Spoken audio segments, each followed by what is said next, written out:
Oke, salam semua. Berjumpa kembali dengan saya. Ini mungkin seri kedua dari Injil ya. Di video sebelumnya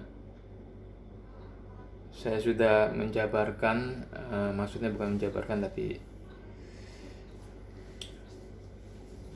menjelaskan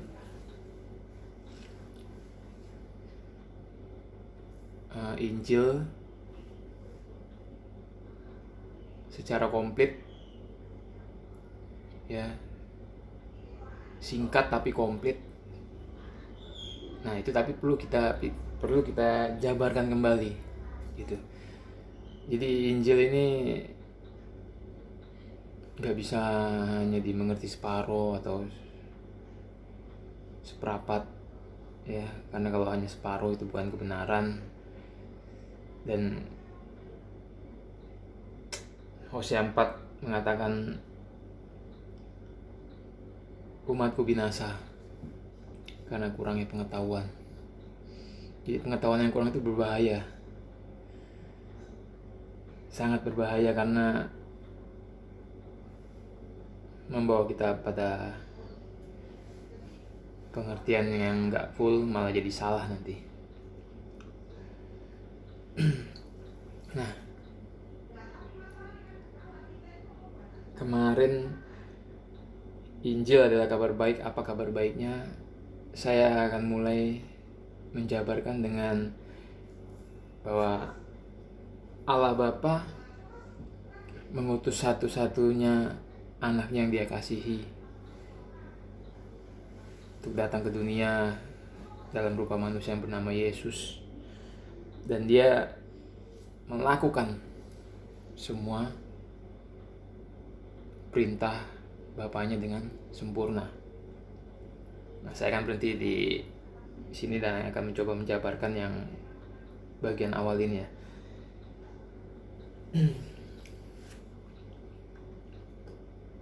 Bapa mengutus satu-satunya anaknya yang Dia kasihi.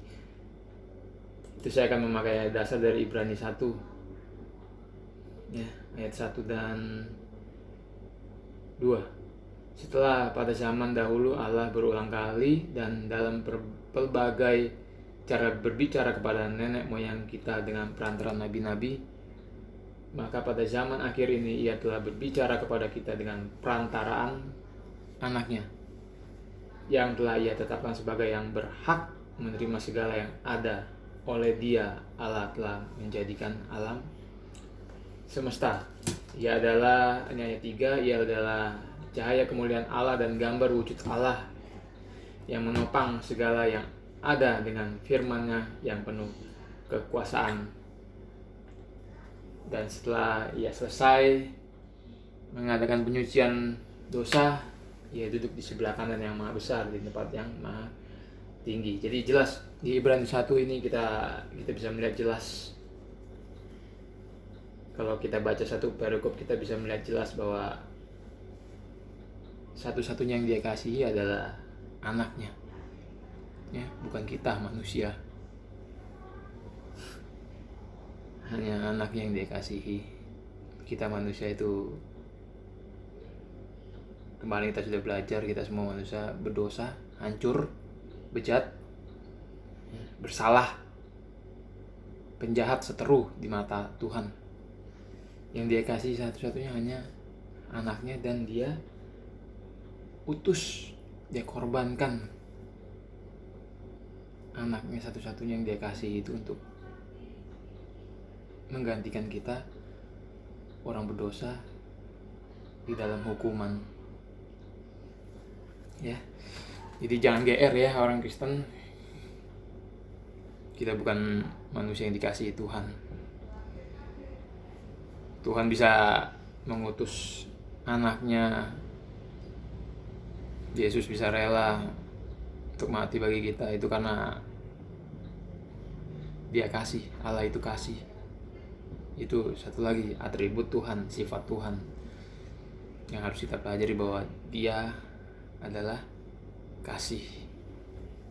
Makanya Dia harus, kasihnya itu menyebabkan Dia harus bertindak ya. Jadi dia utus anaknya untuk melakukan semua perintah Bapa di perjanjian lama dengan sempurna. Jadi karena Allah itu sempurna, ini juga sifat dari Tuhan.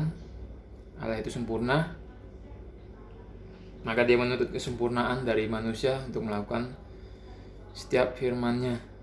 Ingat ketika Adam jatuh dalam dosa, berapa kali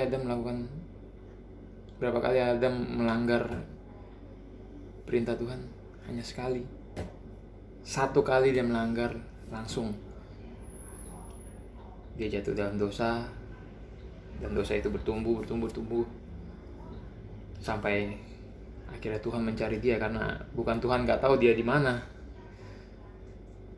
tapi jelas orang yang berdosa, orang yang jatuh dalam dosa, dia dianggap tersesat, dianggap tidak tahu di mana posisi dia. Makanya Tuhan bertanya sama Adam, di mana engkau? Karena Tuhan tahu Adam lagi tersesat. Adam sendiri juga tahu kalau dia lagi tersesat, ditolak oleh Allah. Dia punya perasaan ditolak oleh Allah karena dia jatuh dalam dosa. Ya. Semenjak saat itu, ya, Adam dianggap sebagai wakil dari umat manusia, dan dia jatuh dalam dosa bersama dengan Hawa. Dia dianggap sebagai wakil manusia. Oleh sebab itu semua orang menjadi berdosa. Itu ada di Roma 5 ayat 19. Jadi sama seperti oleh ketidaktaatan satu orang, semua orang telah menjadi orang berdosa. Semenjak Adam jatuh dalam dosa, kita manusia menjadi punya kecenderungan sifat untuk berbuat dosa, karena Adam putus, ya. Dia punya kemuliaan bersama Tuhan tuh putus. Jadi kita otomatis, kita keturunan juga putus, dan kita punya kecenderungan. Tuhan bilang manusia punya kecenderungan berbuat jahat. Bukan saya yang bilang, Tuhan yang bilang. Itu di Kejadian 6, kalau nggak salah, Kejadian 6 ayat 5, Kejadian 8, 21. Sudah pernah dibahas di seri dosa. Jadi bayangkan dari zaman Adam, dosa itu bertumbuh sampai hari ini. Kita bisa bayangkan betapa hancurnya dunia ini, betapa hancurnya manusia. Buktinya apa? 2000 tahun yang lalu, untuk mengatasi masalah dosa ini, Tuhan mengutus satu-satunya anaknya untuk mati di kayu salib menggantikan kita. Ya, salib itu bukti dari buruknya dosa kita. Salib itu bukti dari hancurnya dunia ini. Salib itu bukti dari bejatnya, bersalahnya kita manusia. Jadi stoplah. Gak usah merasa diri baik atau berbangga diri sudah melakukan ini dan itu. Stop. Kalau bukan Tuhan yang mengambil inisiatif, kita ini bukan siapa-siapa. Kita ini di Mazmur, Daud bilang kita ini hanya cacing, worm, bukan siapa-siapa. Nggak usah bangga lah. Ya. Jadi sama seperti oleh ketidaktaatan satu orang, semua orang telah menjadi orang berdosa. Karena kecenderungan dosa ini, sifat dosa ini, jadi manusia nggak bisa melakukan perintah Allah dengan sempurna sampai hari ini. Nggak bisa melakukan perintah Allah dengan sempurna. Walaupun kita sudah lahir baru, tetap kita nggak bisa melakukan perintah Tuhan dengan sempurna. Kemarin saya sudah kasih contoh perintah terutama dalam Alkitab, kasihilah Allahmu dengan segenap akal, budi, dan jiwamu.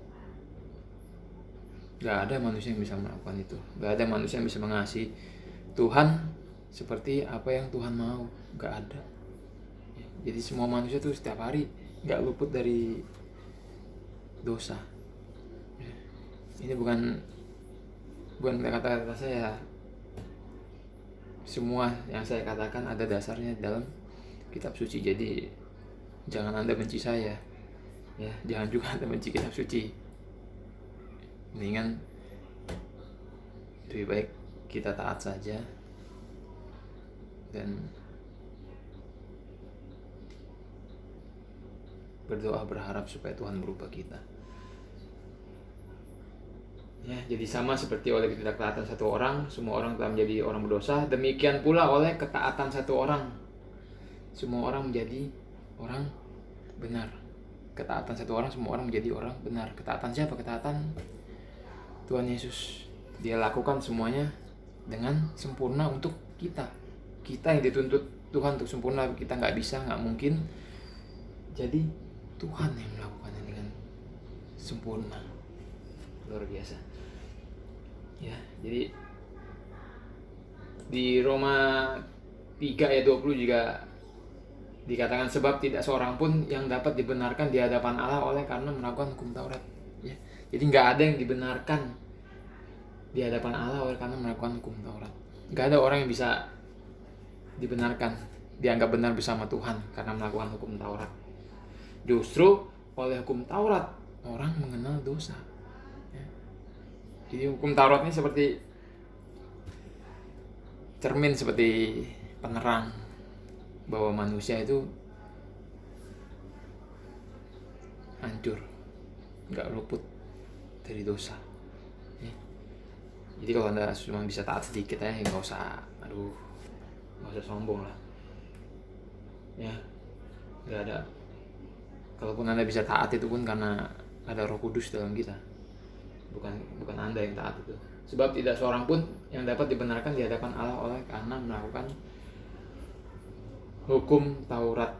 Karena justru oleh hukum Taurat orang mengenal dosa. Nah, dibenarkan. Kemarin kita sudah bahas, ya. Apa itu dibenarkan? Dibenarkan tuh artinya dibuat benar di hadapan Allah. Dibenarkan tuh artinya dibuat sempurna, dibuat tidak cacat, tidak bercela. Mungkin nggak manusia di dunia ini ada yang tidak cacat, bercela, dan sempurna? Jawabannya jelas nggak mungkin. Jadi dibenarkan di sini bukannya kita ini sebagai manusia kita dirubah menjadi makhluk yang sempurna, yang tidak bercacat, celah di hadapan Tuhan, bukan. Dibenarkan di sini itu sebuah seperti sebuah status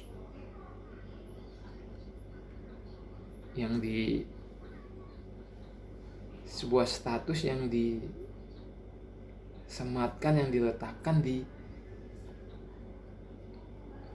pada kita, tapi bukan karena ketaatan kita, karena kita nggak ada yang mungkin manusia bisa taat sempurna, tapi itu diletakkan pada kita karena ketaatan Yesus itu, gitu.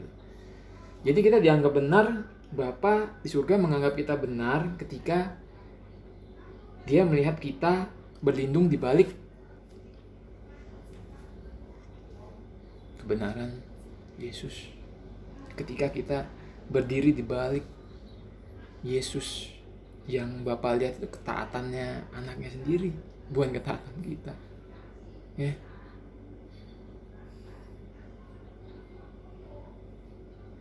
Ketika Dia melihat kita, ya, apa sih yang Tuhan lihat ketika Dia melihat manusia?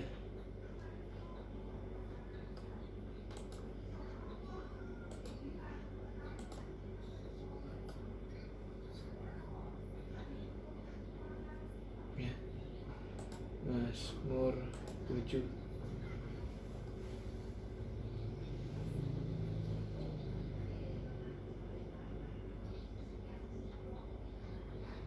Mazmur 7 ayat 12 dikatakan Allah adalah hakim yang adil dan Allah yang murka setiap saat. Adil ini salah satu atribut, salah satu sifat dari Tuhan kita. Karena kita ini manusia ini berdosa, jahat, karena Dia hakim yang adil. Anda tahu hakim yang adil, Dia pasti akan menghukum orang jahat. Makanya dikatakan Allah adalah hakim yang adil dan Allah yang murka setiap saat. Ketika Dia melihat kita, Dia itu murka. Memang Dia kasih, tapi kasih dan murka, kasih dan marah itu selalu berjalan bersamaan.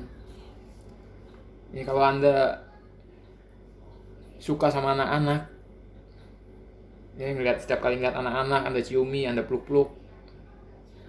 Terus ketika Anda melihat berita di televisi, misalkan ada berita tentang aborsi, Anda pasti akan benci berita itu. Karena Anda menyukai anak-anak. Gak mungkin Anda melihat aborsi itu biasa aja, itu berarti suka Anda bohongan. Gitu. Sama seperti kalau Anda mencintai paru-paru Anda, terus Anda merokok, Anda tahu rokok itu merusak paru-paru. Kalau Anda mencintai paru-paru Anda, mengasihi paru-paru Anda pasti akan berhenti merokok. Gitu. Ya, jadi kasih dan marah itu beriring, saudara-saudara, berjalan bersamaan. Sama Tuhan, karena Dia hakim yang adil, Dia lihat manusia itu jahat, Dia murka setiap hari. Dan satu-satunya obatnya kita sudah tahu kemarin bahwa hanya Injil, satu-satunya obat untuk masalah dosa manusia.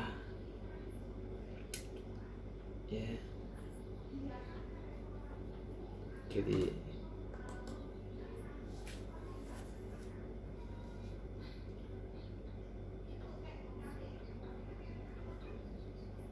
kalau ada, biasanya orang kalau tanya Injil,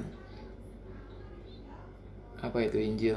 Apa kabar baiknya? Oh, Tuhan turun ke dunia dan mati bagi orang berdosa. Itu nggak cukup. Hanya tahu seperti itu nggak cukup untuk membawa Anda masuk surga. Karena Anda tahu dosa Anda diampuni pun percuma. Ya kan? Anda masih bisa melakukan dosa. Orang lahir baru pun juga masih bisa melakukan dosa. Ya. Jadi kita ini masih kotor di hadapan Tuhan. Walaupun semua sudah ditebus, tapi Allah itu kudus. Ya, kita harus sempurna kalau kita mau bersatu dengan Dia di surga. Makanya hanya dengan mengandalkan kesempurnaan Yesus. Ya.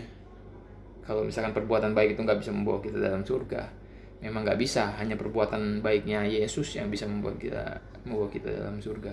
Jadi ketika kita berlindung di balik kebenaran Yesus, itulah kita dianggap benar, dianggap sempurna oleh Bapa di surga dan dianggap kudus. Kita bisa masuk ke dalam surganya.